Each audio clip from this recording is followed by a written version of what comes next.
जल्दी से दिल्ली के चुनाव को लेकर क्या कहेंगे, क्योंकि आम आदमी पार्टी बिल्कुल पूरी कोशिश कर रही है कि भाई ये तो हमें ही मिल जाए। तो आपका प्रेडिक्शन 2025 में चुनावों को लेकर, खास तौर पे दिल्ली इलेक्शन को लेकर क्या कहता है? दिल्ली इलेक्शन में मुझे लग रहा है बीजेपी, प्रधानमंत्री नरेंद्र मोदी का 2025 का भविष्य क्या देख रहे हैं? अच्छा है। तो फिर इंडी गठबंधन क्या करेगी, उसका फ्यूचर क्या देख रहे हैं? बहुत अच्छा नहीं होगा, उसके वो टूट भी सकता है या उसमें ये तो बड़ी बात कर दी यहाँ पर गुरुजी ने, 2025 में इंडी गठबंधन टूट भी सकता है जी। अच्छा, अगर चूंकि इंडी का अलग हो जाते हैं, सारी चीजें हो जाती हैं, तो फिर राहुल गांधी का भविष्य क्या है? योगी आदित्यनाथ जी, उनका 2025 का भविष्य क्या है? अच्छा रहेगा, उनके प्रति लोगों के मन में सम्मान बढ़ेगा। और अमित शाह जी के लिए 2025 कैसा रहेगा? अमित शाह जी के लिए अच्छा है। इंडी गठबंधन की धड़कनें बढ़ा रहे हैं कि बड़े डिसीजन हो सकते हैं, तैयार रहिए। योगी जी जो बुलडोजर चला रहे हैं, जो कि उत्तर प्रदेश में तो लॉ एंड ऑर्डर की सबसे बड़ी सिचुएशन होती है, इसको बहुत कंट्रोल कर लिया गया है, लेकिन ये जो सिचुएशन है, ये क्या योगी जी के लिए चैलेंज बनेगी? और ये सिचुएशन तो चैलेंज बनेगी। मुझे तो मतलब कुल मिला के जो तस्वीर है वो बहुत ही ऐसी लग रही है कि 2025 में बहुत बड़े बड़े चैलेंजेस देख रहे हैं आप। चैलेंजेस है। नमस्कार, आपके साथ मैं हूं श्वेता त्रिपाठी, और आज हम एक ऐसे स्पेशल टॉपिक पे बात करने जा रहे हैं जो शायद आपके दिल के करीब होने वाला है। हर कोई ये जानना चाहता है कि मेरा भविष्य कैसा होगा, लेकिन मेरे भविष्य के साथ साथ कभी सोचा देश का भविष्य भी कितना ज़रूरी है? क्योंकि अगर देश का भविष्य अच्छा होगा, अगर हमारी इकोनॉमी अच्छी होगी, तो जो पैसा आप लोग लगा रहे हैं वो दुगना हो जाएगा। इसके उल्टे अगर देश की इकोनॉमी या देश की कंडीशन अच्छी नहीं होगी, तो फिर आपका भाग्य अच्छे होते हुए भी आप कहाँ पहुँचेंगे?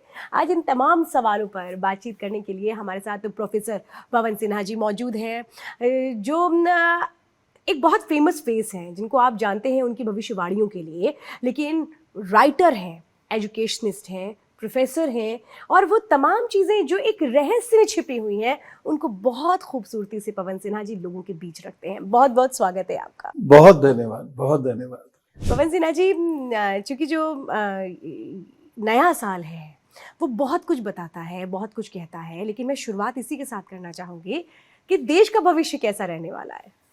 आपने जो प्रोग्राम की शुरुआत की, ये बहुत अच्छी शुरुआत है, और लोगों को इसे समझना चाहिए कि देश अगर प्रोग्रेस नहीं करेगा तो हम प्रोग्रेस कहाँ से करेंगे। आज लोगों का जो स्टैंडर्ड ऑफ लाइफ है उठा है, वो इसीलिए तो उठा है क्योंकि देश उठा है, देश आगे बढ़ा है। तो ये दोनों एक दूसरे के साथ चलते हैं।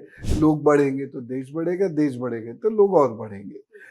तो अगर हम 2025 में देखें तो देश के सामने आर्थिक चुनौतियां रहेंगी, कुछ सामरिक चुनौतियां भी रहेंगी। जब भी सामरिक चुनौतियां होती हैं किसी देश के पास, तो उसे अपने हथियार खरीदने पड़ते हैं, हथियार समेटने पड़ते हैं, ट्रेनिंग बढ़ानी पड़ती है अपने फौज की आदि, तो इसमें पैसा काफी खर्च होता है, जो हम लोग समझ नहीं पाते हैं, लेकिन उसमें काफी पैसा खर्च होता है। वो पैसा तो लिमिटेड है, कहाँ से आएगा? तो वो हमसे ही टैक्स लिया जाता है, उसी से वो सारे खर्चे होते हैं। तो देश की इकोनॉमी पे फर्क पड़ेगा।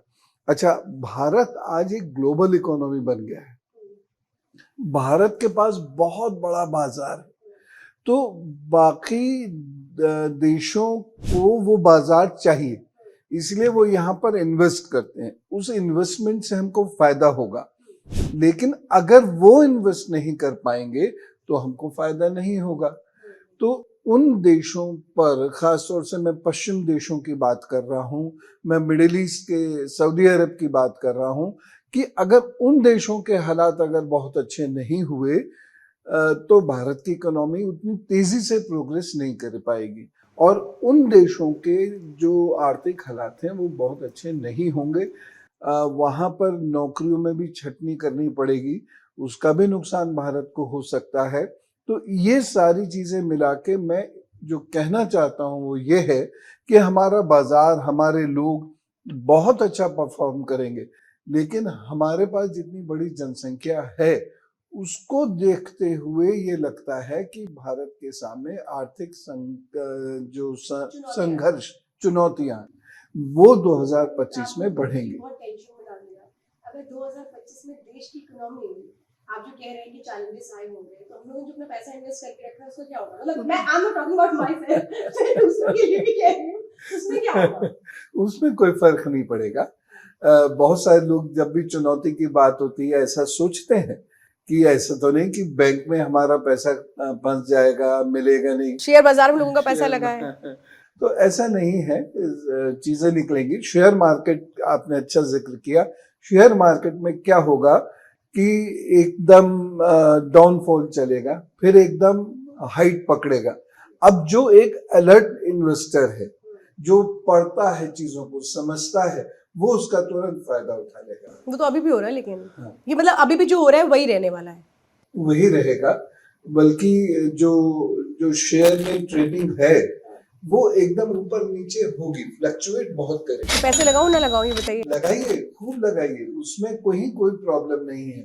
बस हमें ये पकड़ बना के रखनी पड़ेगी कि मार्केट कब उठ रहा है, कब नीचे जा रहा है। तो इसमें जहां मार्केट एक्सपर्ट्स आपकी मदद कर सकते हैं, एस्ट्रोलॉजी भी वहां आपकी उस वक्त में मदद कर सकती है। भी बहुत ये लिमिटेड प्रेडिक्शन है, अभी से नहीं कहा जाएगा कि जुलाई में उठेगा, लेकिन उन ट्रेंड्स की एस्ट्रोलॉजर्स भी स्टडी करते हैं और उससे ये पता चल जाता है कि कौन सा ट्रेड कब उठेगा, नीचे रहेगा। और लगभग उस समय में फिर हम शेयर मार्केट के एक्सपर्ट को भी सुनते रहें तो बड़े जो जुडिशियस डिसीजंस लेंगे तो पैसा मल्टीप्लाई हो जाएगा। ओके, मतलब आपको स्मार्ट डिसीजन लेना है, ये आप कह रहे हैं। तो ये तो हो गया कि इकोनॉमिक सेक्टर में थोड़ा सा लोगों को बचना चाहिए, क्योंकि भाई देश की जो अर्थव्यवस्था है वो आप कह रहे हैं चैलेंज से गुजरेगी। इसके अलावा क्या चैलेंज होगा? इसके अलावा थोड़ा सा चैलेंज सोसाइटी को लेकर होगा। सोसाइटी में कमोशन बढ़ेगा, लोग में गुस्सा बढ़ेगा। बाहर के जो लोग हैं, जैसे आजकल आप सुन भी रहे होंगे बांग्लादेशी होंगे आज, अब हमारे अंदर एक गुस्सा, एक आक्रोश डेवलप होने लगा है कि भाई हमारे को तो सब मार काट दे रहे हैं, लेकिन वो यहाँ पर कई करोड़ लोग आके बैठ जाते हैं, ये क्या तरीका है? तो अब धीरे धीरे धीरे धीरे उनको वापस भेजने की मुहिम होगी, उससे परेशानियां होंगी, क्योंकि बहुत सारे लोग उसको दो देशों के बीच के समाज की बात ना बना के उसे धार्मिक आधार पर लेंगे, है ना, क्योंकि उनको तो अपनी राजनीति चमकानी, जबकि ये किसी भी देश की सामरिक स्थिति की मजबूरी है। माननीय सुप्रीम कोर्ट ने भी कहा था। तो हमको उस पर कंट्रोल करना पड़ेगा और लोगों के आक्रोश का जवाब जो है, जो पार्टी है रूलिंग पार्टी, उसको भी देना होगा। तो ये सारी चीजें हैं, या बीच बीच मतलब आप कह रहे हैं रूलिंग पार्टी को वो जो लोगों का गुस्सा या एक जो लोग नहीं समझ पाएंगे उनका जवाब देना पड़ेगा। अब ये रूलिंग पार्टी का भविष्य क्या देख रहे हैं 2025 में? अच्छा है, रूलिंग पार्टी का भविष्य अच्छा है और ये तरक्की करेगी, आगे बढ़ेगी और लोगों के बीच में इसके प्रति जो सम्मान है या जो रेपुटेशन है वो बढ़ेगी। चुनाव आ रहे हैं तो क्या लग रहा है आपको, और स्टेट आएंगे पास में या फिर चले जाएंगे? नहीं, जाएंगे तो नहीं। हाँ, ये एक आध स्टेट में कुछ प्रॉब्लम हो सकती है, जैसे साउथ या नॉर्थ ईस्ट में, लेकिन बाई एंड लार्ज इनकी जो अपनी पावर है वो बनी रहेगी। तो ये अगर वहां पे तेजी से काम करें और जो भी पॉलिटिकल पार्टी के अपने एजेंडाज होते हैं उसके हिसाब से अगर वो वहां काम करेंगे तो वो वापस वो अपना रिटेन की जा सकती हैं। लेकिन हाँ, थोड़ा नुकसान होता हुआ तो नजर आ रहा है। मुझे तो मतलब कुल मिलाकर की जो तस्वीर है वो बहुत ही ऐसी लग रही है कि 2025 में बहुत बड़े बड़े चैलेंजेस देख रहे हैं आप। चैलेंजेस हैं, और मैं तो जब भी ऐसे चैलेंजेस आते हैं, चाहे वो जीवन हो चाहे वो देश हो, मैं यही समझता हूँ कि एक तरीके से चर्निंग होती है, अपॉर्चुनिटी भी होती है। Yes yes. तो उसी मंथन से बहुत सारी चीजें निकलेंगी और उस मंथन के बाद स्थिति बहुत बेहतर होगी। तो ये मंथन जरूरी है और ये होने। अच्छा, एक और बात बताइए मुझे, प्रधानमंत्री नरेंद्र मोदी का 2025 का भविष्य क्या देखते हैं? अच्छा है, उनके प्रति लोगों के मन में जो फेथ है, श्रद्धा भाव है, वो बढ़ेगा। तो और देखा जाए तो उन्हीं का चेहरा है इस वक्त देश में चेहरे की राजनीति है, पार्टी की तो है ही नहीं। तो उनका जो चेहरा है वो 2025 में भी एक चमत्कार करेगा, एक राजयोग है। करिश्मा करेगा। ये राजयोग चल रहा है मोदी जी का। उनका तो शुरू से राजयोग है शुरू से राजयोग है। अन्यथा देखे ना कि कोई व्यक्ति कहाँ से उठ के आया और इतने लंबे समय तक 13 साल लगभग वो चीफ मिनिस्टर रहे, तमाम किस्म के आरोप झेलते हुए भी वो चीफ मिनिस्टर, और चीफ मिनिस्टर के बाद प्रधानमंत्री भी 3 कंसेक्यूटिव टर्म्स वो जीतते रहे। और आज भी देखा जाए तो वो नहीं तो कौन हो। मतलब अभी ये राजयोग चलने वाला है जी, तो फिर इंडी गठबंधन क्या करेगी, उसका फ्यूचर क्या देख रहे हैं? बहुत अच्छा नहीं होगा उसमें। फरवरी मंथ में, उसके बाद अप्रैल जून में और सितंबर में ये परेशानियों का समय है। उसके वो टूट भी सकता है या उसमें ये तो बड़ी बात कर दी यहाँ पर गुरुजी ने, 2025 में इंडी गठबंधन टूट भी सकता है। जी, टूट भी सकता है। टूट करके दूसरा गठबंधन बन जाएगा। हो सकता है कि ये फिर गठबंधन ना हो, बड़े बड़े गठबंधन ना हो, जो आपसी गठबंधन है 2 पार्टीज के या 3 पार्टीज के मिलके इलेक्शन लड़ने वाले, वो स्थिति ज्यादा मैं देख रहा हूँ। तो मतलब अच्छा, अगर चूंकि इंडी का अलग हो जाते हैं, सारी चीजें हो जाती है, तो फिर राहुल गांधी का भविष्य क्या है? राहुल गांधी का जो भविष्य है जैसे 24 में रहा, इसमें थोड़ा सा इम्प्रूव वो करेंगे 25 में, लेकिन कोई बहुत कैरिस्मेटिक प्रभाव वो डाल पाएंगे ऐसा मुझे नहीं लगता। इम्प्रूवमेंट करेंगे। अच्छा, एक और नाम की बड़ी चर्चा होती है राजनीति में, योगी आदित्यनाथ जी। उनका 2025 का भविष्य क्या है? अच्छा रहेगा, उनके प्रति लोगों के मन में सम्मान बढ़ेगा। देखिए, पॉलिटिकल लीडर के प्रति सम्मान बढ़ना ही सबसे बड़ी क्रेडिबिलिटी है उनकी। वही मतलब कहना चाहिए कि क्रेडिबिलिटी ही उनके आगे बढ़ने का रास्ता है। तो योगी जी का ये नाम आगे बढ़ेगा। यद्यपि उनको मार्च में, जून जुलाई में, उधर सितंबर से नवंबर तक उनको कुछ कंट्रोवर्सीज झेलनी पड़ेंगी। हो सकता है उनको अपने बहुत सारे डिसीजंस वापस भी लेने पड़ जाए। अच्छा, ऐसा भी हो सकता है? हाँ, ये हो सकता है। लेकिन फिर भी उनकी क्रेडिबिलिटी कम नहीं होगी। तो लोगों का जो भाव है उनके प्रति, पूरे देश के लोगों का जो भाव है वो बना रहेगा, बल्कि उसमें सुधार भी होगा, बढ़ोतरी भी होगी। तो उनका नाम चमकेगा। और अमित शाह जी के लिए 2025 कैसा रहेगा? अमित शाह जी के लिए अच्छा है। अब चूंकि मैं यहाँ पर हेल्थ आदि की तो बात नहीं कर सकता, लेकिन अमित शाह जी के लिए वैसे अच्छा है। उनका जो एरिया ऑफ इन्फ्लुएंस है वो बढ़ेगा। और मैं जो देख रहा हूँ वो कम से कम 2-3 ऐसे बड़े डिसीजंस देख रहा हूँ जिसके लिए वो जाने भी जाते हैं। तो वो बड़े डिसीजंस आने के बाद उनके प्रति लोगों के मन में फेथ और बढ़ जाएगी। आप इंडी गठबंधन की धड़कनें बढ़ा रहे हैं कि बड़े डिसीजन हो सकते हैं। तैयार रहिए। तैयार, उनको सबको तैयार रहना पड़ेगा 15 जनवरी के बाद से लेकर फरवरी एंड तक, और उसके बाद मई से लेकर अगस्त तक का जो समय है, फिर सितंबर, अक्टूबर, नवंबर, ये समय है बड़े डिसीजंस होंगे और अल्टीमेटली भारत के पक्ष में होंगे, लोगों के पक्ष में होंगे। शुरू में हो सकता है कुछ डिसीजंस ऐसे होते हैं कि अजीब से लगते हैं, लेकिन बाद में वो जाकर पता लगता है ठीक हुआ है। अच्छा, एक और बात बताइए मुझे कि आपने ये सारे चैलेंजेस की बात बताई, लेकिन वो बिग अचीवमेंट भारत के लिए कौन से होने वाले हैं 2025 में? बहुत सारे अचीवमेंट्स। देखिए, मार्केट भारत का लगातार एक्सपेंड हो रहा है। हालांकि इसमें एक छोटी सी प्रॉब्लम ये होगी कि भारत से जो बड़े बिजनेसमैन हैं उनका पलायन होगा, वो दूसरे देशों में जाकर सेटल होंगे, लेकिन वो इन्वेस्ट भारत में करेंगे। तो उनको जो बेनिफिट होगा वो तो अलग बात है, लेकिन हमको भी यहाँ पर बेनिफिट होगा। और हमारे पड़ोसी देशों का तो हम नहीं कह सकते, लेकिन दूर देशों का इन्वेस्टमेंट बढ़ेगा। नेक्स्ट फाइनेंशियल ईयर में वो इन्वेस्टमेंट बढ़ेगा, तो लोगों को धीरे धीरे सही लेकिन फायदा जरूर। अच्छा, 2047 की बात हम जब करते हैं तो ये कहा जाता है कि विकसित भारत की बात हो रही है, और विकसित भारत तभी होगा जब अर्थव्यवस्था मजबूत होगी, जब कंट्री की जो इंटरनल कंडीशन है वो बहुत स्ट्रांग होगी। वो 2047 को अगर हम 2025 से देखने की कोशिश करें तो क्या दिखता है? देखिए, 2024 में भी देखा हमने इम्प्रूवमेंट हुआ, 25 में ये इम्प्रूवमेंट थोड़ा सा चुनौतियों के साथ आगे बढ़ेगा, लेकिन 27 के बाद से ये तो बहुत तेजी से आगे बढ़ेगा और हम उस श्रेणी में आके खड़े हो सकते हैं।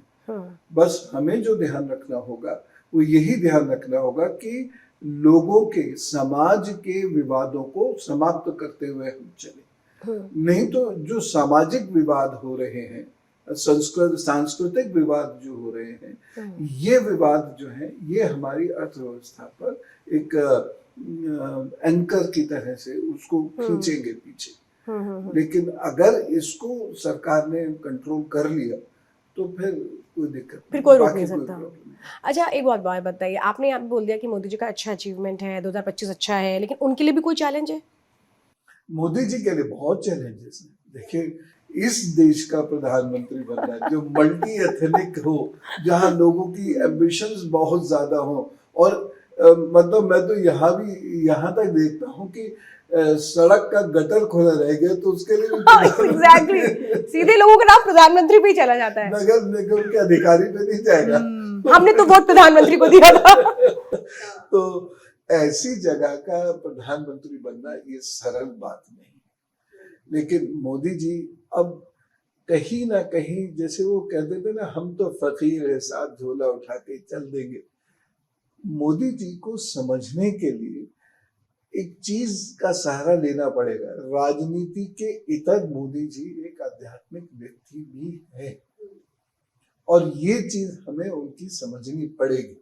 तो एक समय ऐसा आएगा जब वो ये चाहेंगे, और ये समय ज्यादा 2-3 वर्ष के अंदर आएगा, जब वो ये चाहेंगे कि मैं, जो मेरी लेगेसी है, ये से इसका हस्तांतरण कर दूं और मैं अब ध्यान साधना करूं और मार्गदर्शक की भूमिका में आऊं। ये वो खुद सोचेंगे, लेकिन उससे पहले बड़े कीर्तिमान स्थापित करेंगे।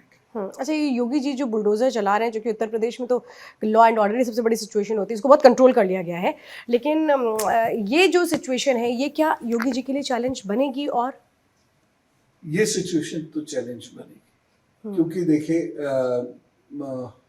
बहुत सारे लोगों को ये लगता है कि लॉ एंड ऑर्डर तो ऐसे ही मेंटेन हो जाता है।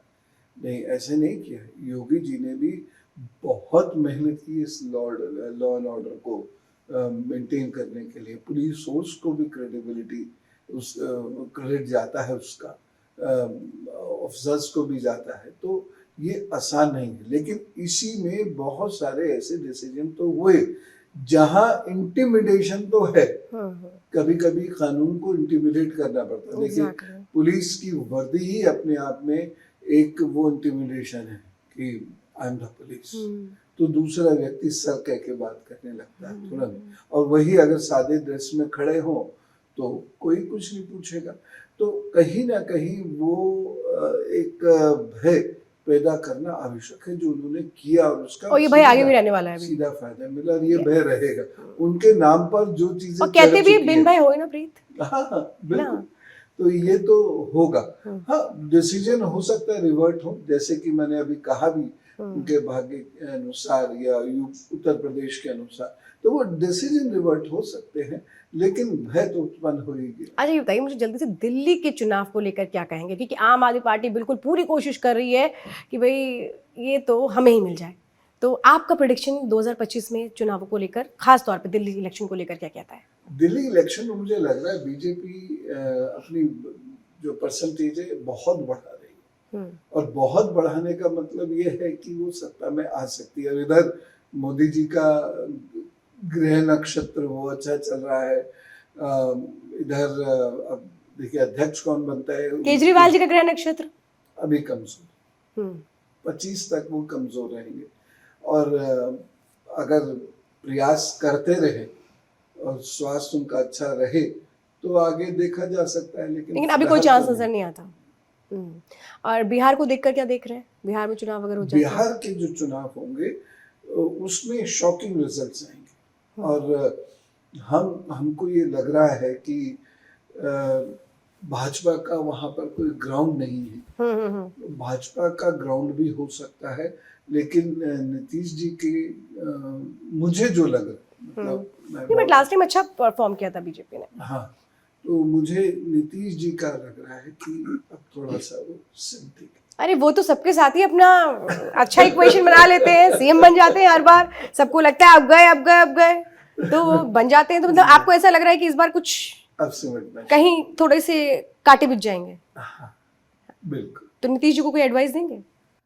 अब छोटा मुंह बड़ी बात, लेकिन मैं उनसे यही कहूंगा कि अपनी धरती को तलाशें। अपनी धरती पे जैसे वो पहले मजबूत हुए थे, विकास पुरुष कहलाए जाते थे, सुशासन बाबू। सुशासन बाबू, तो अब जरा उसी तेवरों के साथ उन्हें समाज में आना पड़ेगा।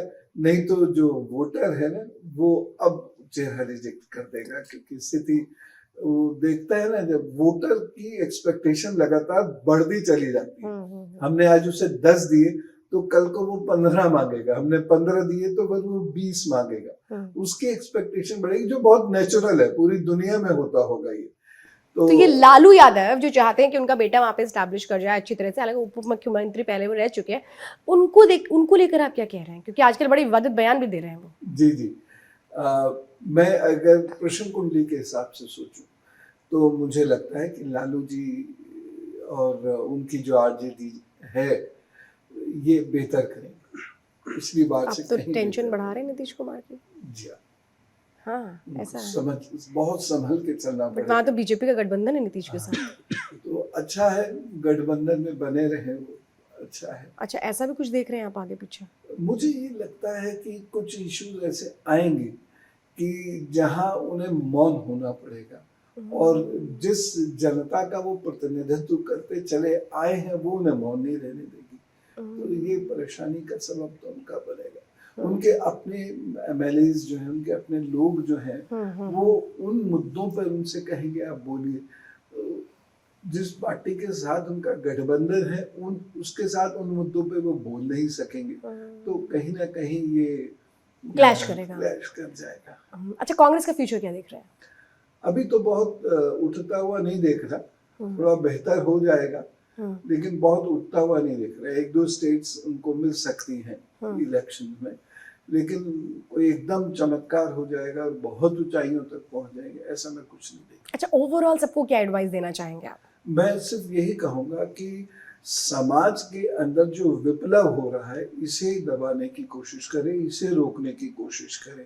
ये विप्लव अगर बढ़ा, खासतौर से सांस्कृतिक विप्लव अगर बढ़ा, तो हमारा इतना बड़ा मार्केट जहां हम अरबों रुपए का निवेश करा सकते हैं, लोगों पर पैसा आएगा, लोगों पे पैसा आएगा तो सरकार पे पैसा आएगा, ये सारी चीजें नहीं तो फिर रुक जाएंगी। तो कोशिश हमारी यही है, मतलब सामाजिक ताना बाना बहुत मधुर रहे, इसकी कोशिश होनी चाहिए। क्योंकि हम बाकी देशों पे तो हमारा कोई हक है नहीं, लेकिन अपने समाज पर जरूर है, तो इसको मैनेज करने की कोशिश करें। अच्छा, एक बात और, हर कोई जब अपने भविष्य की बात करता है तो तमाम पूजा पाठ और यज्ञ इस तरह की बात होती है। अब अगर मैं आम नागरिक के परिप्रेक्ष्य से सोचूं कि हम अपने देश के लिए तो भाई कोई हवन पूजन इंडिविजुअली कोई नहीं कराता, कोई लार्जर लेवल पे संत महात्मा कराए तो अलग है। एक आम आदमी को आप क्या कहेंगे अपने देश को आगे बढ़ाने के लिए? उससे क्या सपोर्ट करना चाहिए, कैसे पूजा करनी चाहिए, वो कौन सी चीजें हैं जो उसके करने से कंट्री को हेल्प आउट होंगी?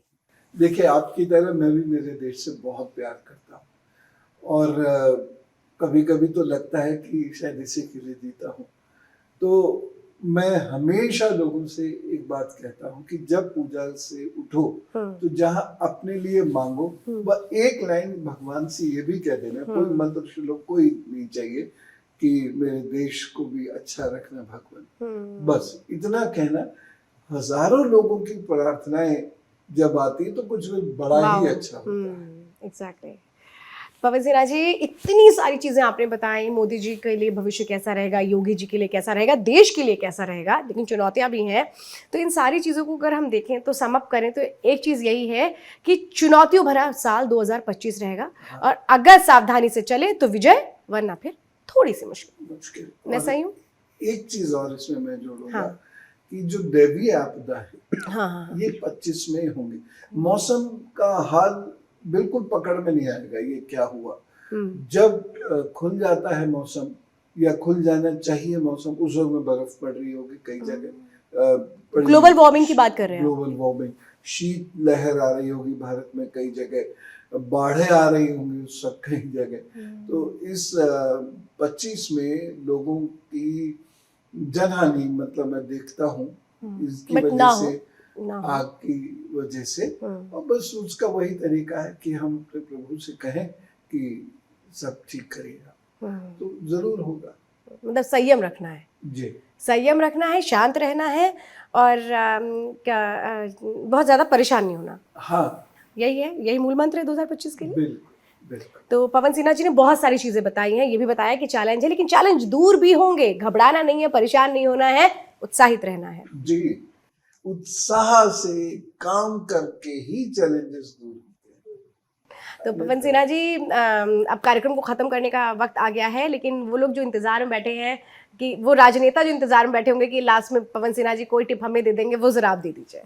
सूर्य की पूजा अगर 2025 में कोई भी करता हो, अब चाहे ओम, इसके मैं एक मंत्र बताता हूँ, ओम घृणी सूर्याय नमः, ओम घृणी सूर्याय नमः। इस मंत्र का सूर्योदय के समय एक माला का जप, तुलसी की माला हो या चंदन की माला हो, इससे जप करना, या फिर गायत्री मंत्र का जप करना। सीखने के बाद गायत्री मंत्र का जप करना एक माला सूर्योदय के समय, और या फिर यज्ञ कर लेना, हवन कर लेना, गायत्री का हवन कर लेना सुबह सुबह, या आदित्य हृदय स्तोत्र का पाठ करना, और या फिर माँ बगलामुखी का जप करना सीखने। तो अगर ये कोई नियम बना लेता है तो प्रभु उसका जाता हुआ गिरता हुआ भविष्य भी संभाल लेंगे, ऐसा मेरा परम विश्वास। वाह, बहुत अच्छी एडवाइस दी गई है यहाँ पर गुरुजी की ओर से। अब बस ये है, मानना ना मानना, करना ना करना आपके ऊपर ही है, बाकी तो उन्होंने रास्ता बता दिया है। तो गुरुजी आपने रास्ता तो बताया, चैलेंज भी है, मैं ये उम्मीद करती हूँ कि इस चैलेंज से सभी निकल जाए और फ्यूचर अच्छा रहे और जेब में बहुत सारा पैसा रहे। तो पवन सिन्हा जी, बहुत बहुत धन्यवाद, आप हमारे साथ आज के इस पॉडकास्ट में जुड़े और 2025 की इतनी शानदार भविष्यवाणियां की। बहुत बहुत धन्यवाद, और सभी दर्शकों को मेरी ओर से भी नववर्ष बहुत शुभ हो। अंग्रेजी नववर्ष सबके लिए बहुत सारी खुशियां लेके आए। बहुत बहुत धन्यवाद आप सभी का हमारे साथ जुड़ने के लिए, और उम्मीद करते हैं कि जो 2025 के लिए प्रेडिक्शंस हैं ये आप सबके लिए बहुत कारगर होंगी। बहुत बहुत धन्यवाद।